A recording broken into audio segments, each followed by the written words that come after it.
अरे कहाँ है सब रे, कहाँ है सब रे? रे कने लेके आओ, बधैया गावे का है। ए बाबू, हम जाएंगे तो बहुते रुपया लेंगे तबे जाएंगे। अरे रे, हमरो जाए के मन है लेकिन 5,000 रुपया से कम नहीं लेंगे। 5,000 दोगे तबे जाएंगे। अरे चिकना देगा न रे बाबू मेरे सोना। अरे हाँ हाँ चलिए ना, क्यों नहीं देंगे, जरूर देंगे। अरे ए भौजी कने हखो है? आहो भैया कने हखो, तू निकलो घर जल्दी। अरे हाँ हो, की होले हो? अरे सोहरवा गवेबो कि नहीं हो भैया? अरे खुशी के दिन है, कम से कम मोर मिठाई मंगवा हो, सब लोग के खिलवा हो, अब सोहर गवा हो। अरे हम मना कैलियो हल, जितना मंगावे के हो मंगाओ, बांटी हल घर में, पूरा गांव समाज बांटे। अरे मेरे को क्या मिलेगा रे, इतना चिकना लड़का हुआ है तेरे घर में, मुझे भी कुछ मिलेगा कि बस खाली मिठाई बांट के काम चलाओगे रे? Club.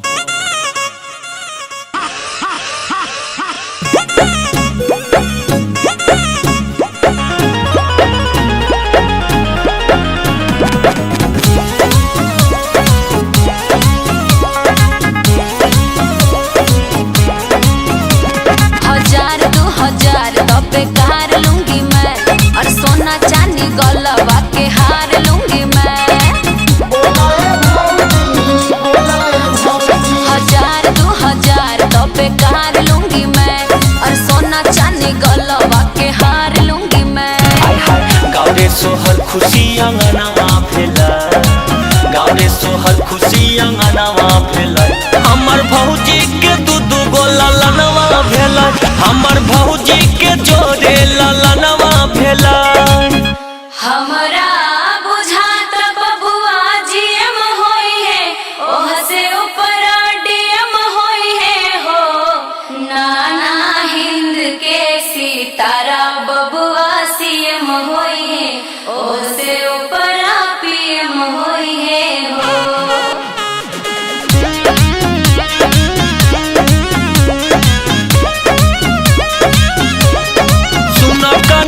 जूसी जानी करहो कि दान बाबू वाला तनी करहो।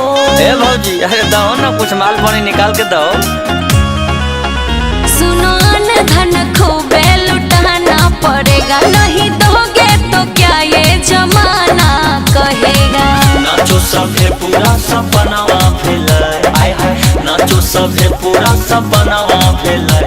हमर भौजी के दू गो ललनवा भेलै, हमर भौजी के जोड़े ललनवा भेलै। भौजी तोहर बहिन लपकौआ, भौजी तोहर बहिन लपकौआ। ए भौजी अरे बहन के बोलावा, उनको से कुछ दान पुण्य करावा। अजी वो उन्हें खड़ा हवा तो उनके बोला के लावा। अरे साली जी, उन्हें घुसले रहिएगा कि इन्हें खोल के कुछ निकालिएगा, आकि हम गाड़ी आना शुरू करें तोरा बहन के पैसा निकालो जल्दी। अरे सौरी के चौरी उगारले हैं, कुछ दे के जाइएगा कि खाली लइए के भैया से जाइएगा? हाँ तो जीजा जी पे आधा हक है, हम तो लइए के जाएंगे। आज है खुशी के ही समैया, केने हखिन भौजी भैया। अरे पैसा उसा बटवे भौजी की भैया कमैया ऐसे ही रहले रह जीते। इसके पापा के तनिका बोला दो रे सब, खूबे गहना रुपया दिला दो रे सब। गोरे गोरे हो रतनवा भेला, सोना चांदी जस रतनवा भेला। हमर भौजी के दू गो ललनवा भेला, हमर भौजी के जोड़े ललनवा भेला। ए भौजी अरे आपके भाई साहब माने हमारे साले साहब किधर है, उनको भी बुलाइए, कुछ दान पुण्य करवाइए, कुछ खर्चा पानी करवाइए।